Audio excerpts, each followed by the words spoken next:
The world is changing rapidly. Today, it is not just professions that are important, but the ability to be together. We often hear generations do not understand each other. Teenagers are not ready for responsibility. Inclusion is difficult.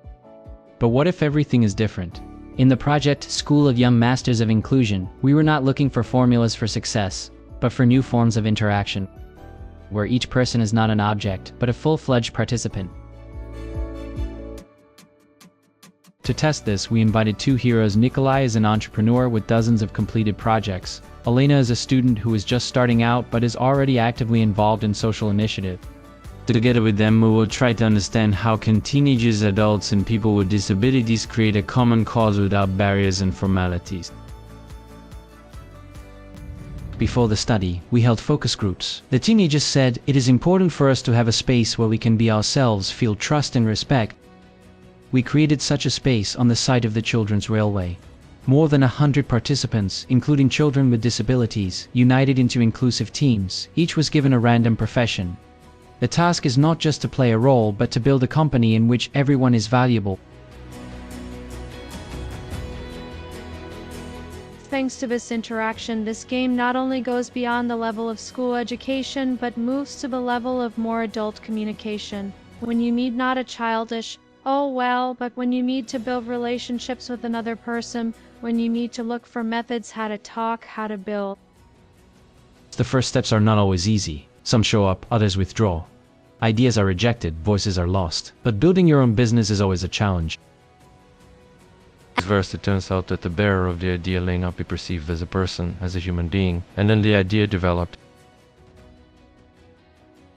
Teams come up with names, logos, video business cards. Everything is based on the real abilities of the participants. People with disabilities become authors, leaders, a source of inspiration. In the Smart Comfort team, the role of leader was taken on by a teenager with disabilities. He proposed an idea and it united everyone. And this is precisely the subtle point, to connect everything so that everything works and so that everyone enjoys it.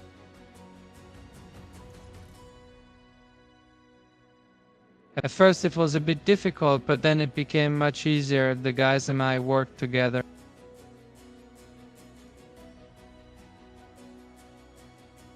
Sometimes the kids explain to me what they didn't understand. That's why I want to help deaf and hearing kids talk to each other.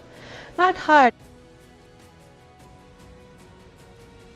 We saw how participants begin to hear each other, how teams are formed, ideas are born, trust arises.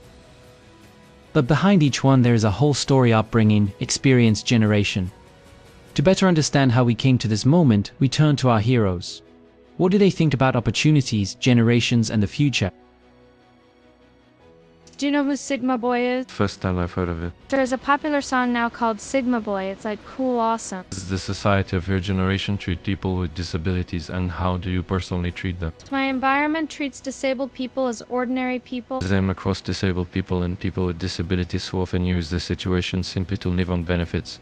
Such people also exist. I treat these people quite strictly but fairly. Can children organize teams themselves, taking into account their talents and characteristics? I think they can. I consider myself a leader and gather around me people who have a certain talent, with whom it is comfortable to work. It's just getting experience working together, doing something together. Do you need leaders for that?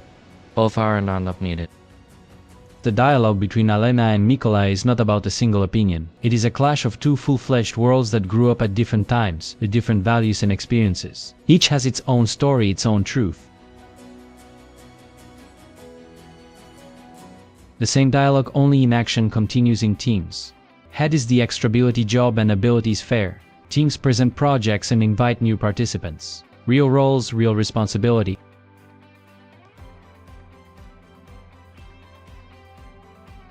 At first, everyone sat there somewhat reserved and shy. Eventually, when they leapt into the process of work, they gradually began to become more active, and by the end of the game, they had squeezed out everything they could.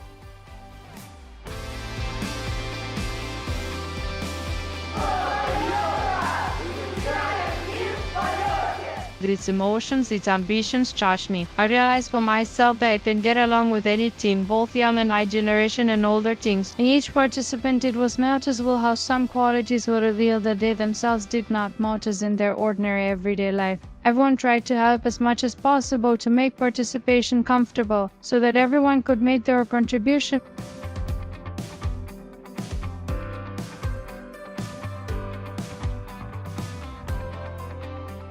People can do everything themselves, organize themselves, and they just need to be watched from the outside, that's all.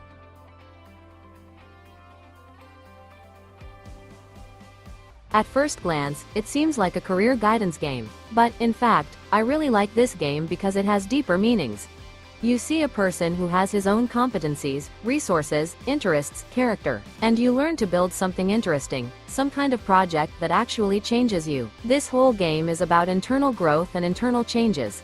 About being real, sincere, and being able to use the resources that surround you.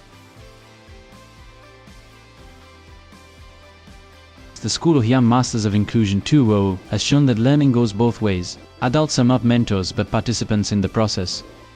And teenagers, especially children with disabilities, become a source of new solutions and meanings. This experience has already formed the basis of the methodology of the School of Young Masters of Inclusion, and it has become the starting point for new initiatives of the Extrability movement for the next generation. It does not wait, it does not just know how, it teaches us all.